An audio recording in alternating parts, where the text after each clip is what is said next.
name, what I do, and how it helps me. Okay. Hi, my name is Jacob Childress, and I am going to be talking about the Filipino martial arts today. Um, in martial arts in general, it's helped me stay more focused, it helps me stay more aware and disciplined, and it has also been a great way to express myself as well.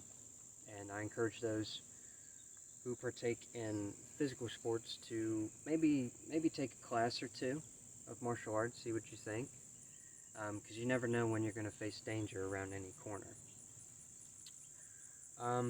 What I'm going to be showing to you today is techniques from the Filipino martial arts. You might see other countries partake in this kind of art as well, like Indonesia or even Malaysia sometimes. But those countries are predominantly martial artists who partake in what is called silat. That's more of empty-handed combatives. Sometimes they do use the karamat blade, which is a curved blade, but usually you'll see them doing empty-handed forms or even sometimes the same kind of techniques like Filipino martial arts do. But what I'm going to be showing to you today is a little bit of the stick techniques, empty-handed techniques, and some of the knife work that we do as well. If you enjoy this video and enjoy this presentation, I hope that you will maybe one day partake in a class that you will be informative on what you might be able to use in a combative situation, but only for the use of self-defense, not for indulgence. Okay? And we shall continue on with our techniques. Alright, so the first thing I'm going to show you is what we like to call patterned striking, or strikes with patterns. In the Filipino martial arts, the most common number you'll see for these patterns is the 12 count. Sometimes they go up to 24, 36, 72, and even over 100. There's a count in the Filipino martial arts that goes up to, I think, about 112, 120. I think that's the highest that I've ever heard of a stick fighting pattern. But the first ones I'm going to show you is just the basic 5. It's called Cinco Terra, or Cinco Terro, or Cinco Terras, or however you would pronounce it. But this is just going to be the first 5 of 12, okay? I'm going to show you the first 5, and then we'll move on to the 12. So first off, we have our stance like this. This is our checking hand, or sometimes called the alive hand, to help us block and check the stick, and our weapon at the front, okay? And their grip would usually have about a thumb worth of length, or sometimes even a fist worth. So it kind of looks like you grip it with 2 hands if you want, but usually they grip it with 1. Sometimes they would grip it like this to reinforce the strikes, but we would just focus on the normal grip as well. So, the first one is your angle 1, okay? Now this would hit your temple, or the side of your head, basically, or it can even go to the collarbone on this side, okay? Number 2, I retract, I hit on the other side. Same 2 areas, okay? Either the temple, or you can hit them on the side of the face, on the cheek, or wherever you prefer. Collarbone is also an option as well, okay? Number 3 is to the side, like so. This would be aiming for your elbow, or if your arm was up, it would be aiming for your side right here to the ribs and the kidney, okay? That's number 3, okay? Number 4, same deal. Either the elbow, the arm, or the ribs and kidney back here. If you can't reach the kidney, they would usually go for the ribs right here and try to break a bone. Okay? The next one is number 5, which is a stab. This is aiming for the abdominal region. If this was a sword, they would thrust it right into the stomach and try to pierce it all the way through. But for training purposes, it's just going to hit them like this, okay? So angle 1, angle 2, angle 3, angle 4, angle 5. Okay, I'm going to show it in left hand now too. 1, 2, 3, 4, and 5. I have some cheerleaders in the background if you've been paying attention. Kind of hungry a little bit too, but we'll worry about that later. But yeah, that is the first 5 of the 12 count pattern. 12 count pattern will look something like this. So 1, 2, 3, 4, 5, 6 to the collarbone, 7 to the collarbone, 8 to the leg, 9 to the other leg, 10 to the eyeball, 11 to the other eye, and then 12 is overhead. That's what the 12 count pattern would look like in certain systems, okay? So 1, 2, 3, 4, 5, 6, 7, 8, 9, 10, 11, overhead is 12, okay? And that is the pattern striking system for Filipino martial arts. And it's in specific systems as well. It's not just in one, okay? Or it is just in one, but you will usually see it in other systems that take away from the original. Most of these systems have a point of origin, which I will explain later in the video. But we'll go ahead and go on to the next technique.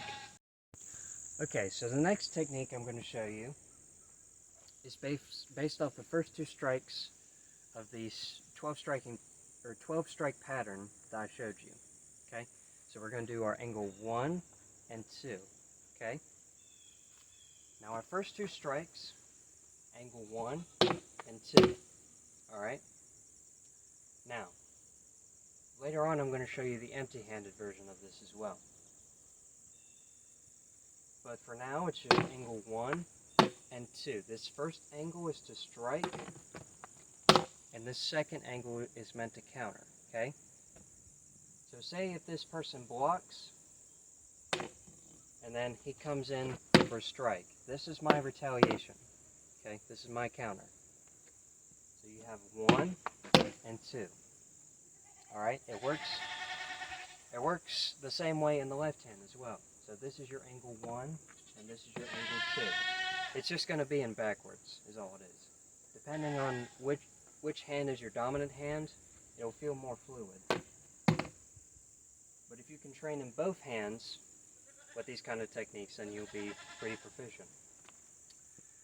But it's the same principle or concept. You strike, and then you counter. Okay? So your angle 1 and your angle 2. Alright?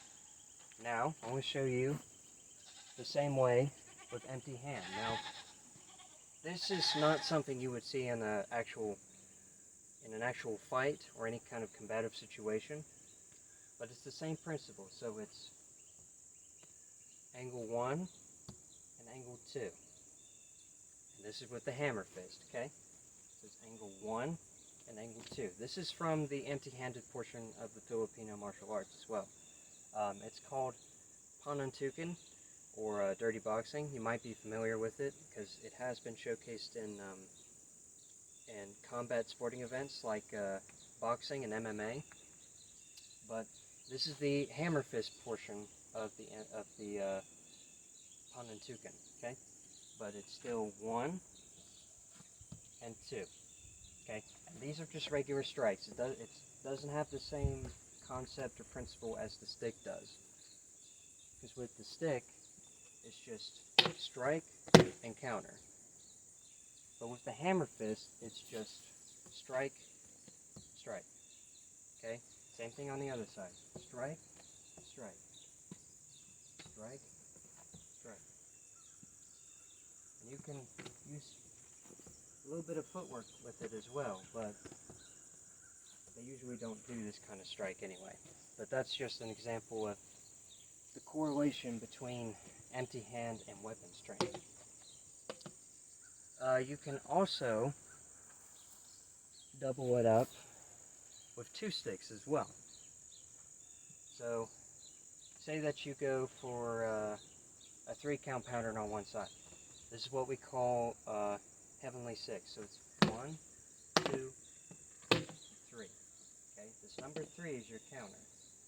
Now go on the other side, tuck the stick in my left hand, and have the stick on my right hand over my shoulder. So it's 1, 2, 3, counter. Okay, this last hit is your counter. 1, 2, 3. 1, 2, counter. 1, 2, counter. You can get a little bit closer if you want to. If you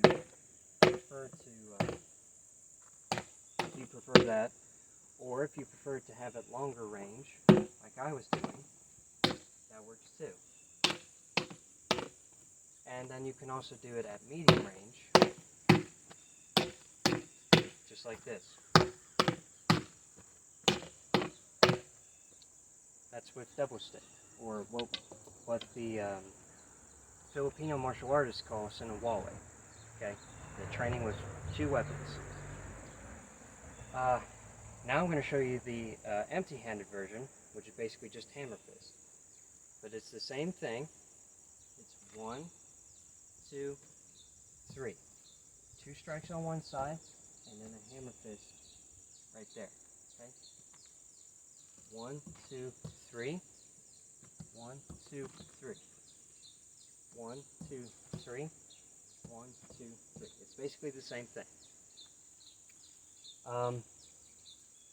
For this next portion, I'm going to also show you a little bit more, and then we'll move on to the next section. Okay, so the next technique I'm going to show you is with this little device called the karambit. Now, earlier I said that the countries of Indonesia and Malaysia that partake in silat use this particular weapon. Okay. Now, the Filipinos have used this device as well, but they used it as a farming tool. Okay, which I will get into later on and explain the history behind how the Filipino martial arts has developed and what it's gone through over the years. From its indigenous people to the time when the Philippines were colonized by the Spanish and where it's at today. Okay?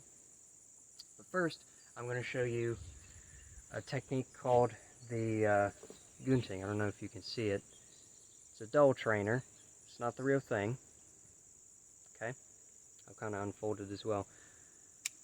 But we will be doing a technique called the gunting, which means scissor in the Filipino language. Okay? This is a dull trainer. But what it basically is, and I'm going to scoot the camera up just a little bit because this technique is a little bit harder to see from a farther distance. You may not notice what I might be doing when I'm going to show it. So if this post is stable. Okay, there we go. Alright, so the gunting is basically like a scissor motion. I'm going to go in like this. Okay, what I'm targeting right now, I'm imagining that the opponent in front of me is trying to throw a jab or even a cross. Okay, whatever kind of straight punch they throw, that's what I want to counter. Okay, but I'm coming in like this. I'm cupping his hand on one side and slicing his knuckle with a karambit. Okay, that's what's called a gunting. So I'm slicing through like this. And notice how it's like that scissor motion that I was mentioning before. It's basically the same kind of principle. So I'm coming here, and then I can come here on the side of the blunt edge, or blunt part. So, some karambits usually have an inside blade and the outside is blunt. Some of them have double-sided, which is considered illegal in some parts of the states. I'm not read into the knife laws of a karambit, but I know that most of them are considered illegal in some states. But they would usually have an inside blade here. That's why I want to get close in like this and use the inside portion of the blade. Okay, so I come in here, I can go high and continue off there. I can go from here and go low. I know you can't see it, but I would go low to the out of the, let's see, I would go low to the knee, which I can damage pretty well with the blunt side of this. I can go low to the ribs, where I can cut the organs, maybe even slice some bones to damage the skeletal structure up top. But it's basically just a counter move. It's not really anything offensive. But other than that, yeah, so I'm just slicing through like this. I can do it on the left side too, which you may not be able to see as well, but you'll get the picture of it.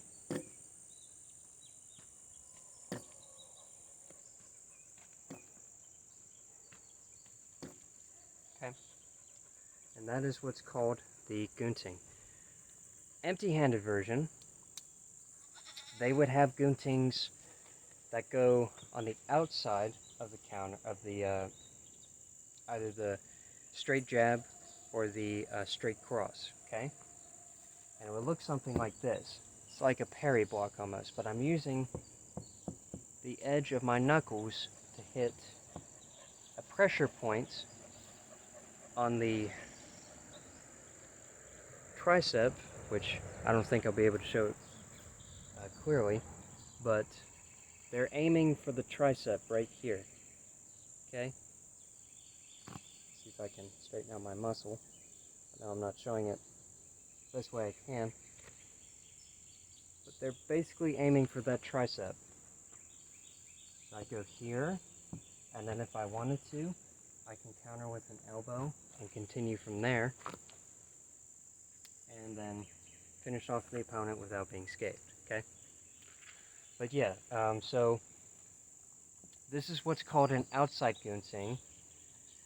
Sometimes they would use stuff like vertical gunting and horizontal gunting. This would be a horizontal. A vertical gunting would look like this. Horizontal on the other side is like this, which I'm going to do on the tower here. Just like that. And then they have inside gunting as well, which is basically the same thing that I showed you, but it's just on the inside. It'd be like an inside slip and parry block. Okay. But yeah, I believe that covers most of the techniques. I might show you a little bit more, but everything else from here on out will be the explanation behind the history of the Filipino martial arts and the indigenous people who first created them. We'll go from there and then explain them how they traversed into the Spanish colonization of the Philippines, and then we will also talk about the current state and how it's been able to progress into today's world. Okay? And I will see you all later.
since now we got that out of the way,